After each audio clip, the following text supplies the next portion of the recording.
Shalom, saudaraku yang terkasih dalam Tuhan Yesus.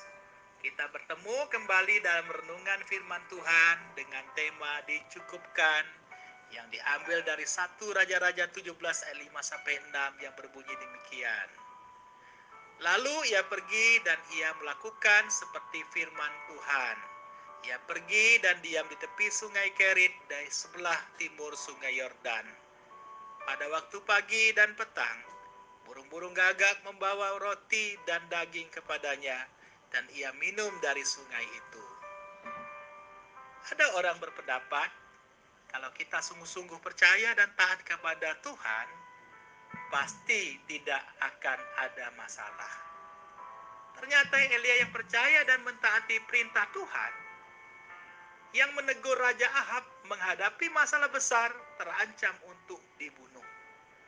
Elia harus mengungsi ke sungai Kerit, tempat yang sunyi dan hanya sendirian.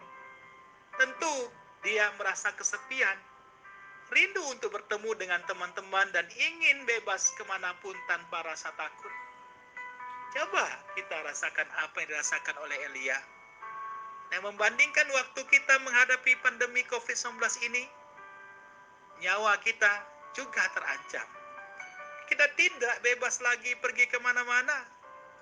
Tidak bisa bersantai makan di restoran, kafe, dan tempat-tempat kuliner.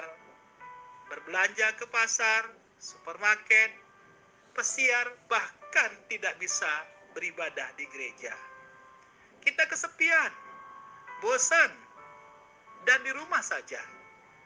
Kalau sering keluar berbahaya buat kesehatan, bahkan nyawa kita.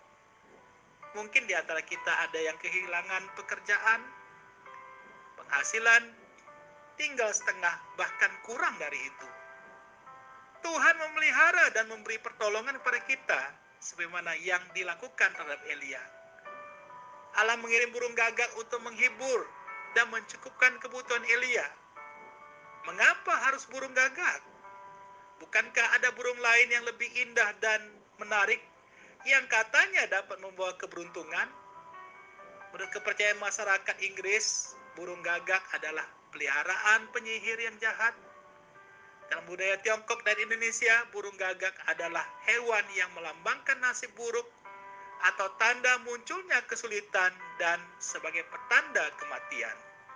Tetapi Allah memakai burung gagak yang sekalipun dipandang buruk, gagak yang dinilai membawa kesialan, menjadi burung yang membawa berkat karena dipakai Tuhan. Ada dua hal yang dapat dipelajari dari hal ini. Pertama, dari burung gagak yang jelek, suara yang serak dan rakus, ternyata Tuhan pakai sebagai alat untuk menjadi saluran berkat buat Elia. Apalagi kita sebagai orang percaya, yang lebih berharga daripada burung gagak, dapat dipakai oleh Tuhan untuk memberikan penghiburan dan menjadi saluran berkat bagi orang lain. Kedua, dari Elia yang dipelihara oleh Allah melalui burung gagak, demikian juga pada saat ini. Tuhan juga memelihara, memberi penghiburan, dan mencukupkan kebutuhan kita, sebagaimana Tuhan mencukupkan Elia. Elia tidak bisa berharap pada burung gagak yang rakus, apalagi daging adalah kesukaan burung gagak. Tidak ada jaminan burung itu datang setiap hari dengan setia membawa roti dan daging.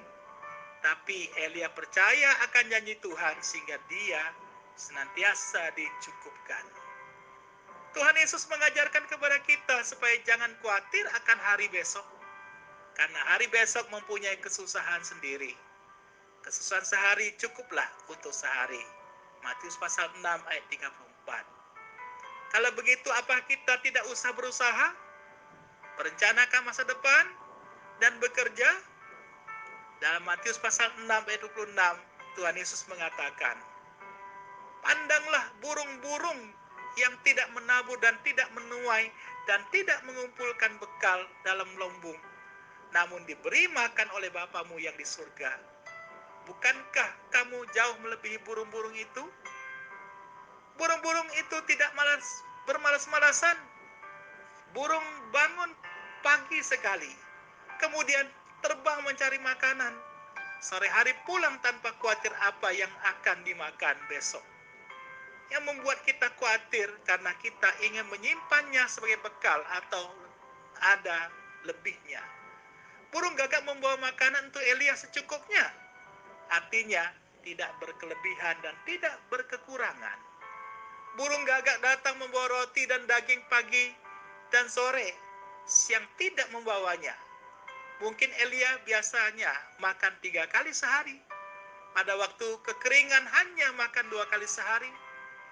Biasanya berlebihan, sekarang pas-pasan. Apakah itu cukup? Manusia mempunyai sifat tidak puas dan setiap hari ingin terus bertambah, sehingga tidak pernah merasa cukup.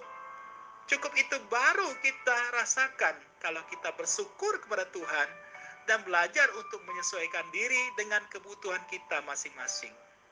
Sekarang kami membiasakan diri dengan makan nasi 2 kali sehari, pagi dan siang. Malam harinya hanya makan buah saja. Pertama-tama merasa lapar sekali, seolah-olah kebutuhan tidak dicukupkan. Tapi lama-kelamaan sudah biasa dan merasa cukup, tidak lapar lagi. Tubuh saya lebih sehat dan terasa ringan. Berat badan saya turun dari 84 kilo menjadi 75 kilo. Sekarang rasanya saya masih kelebihan berat.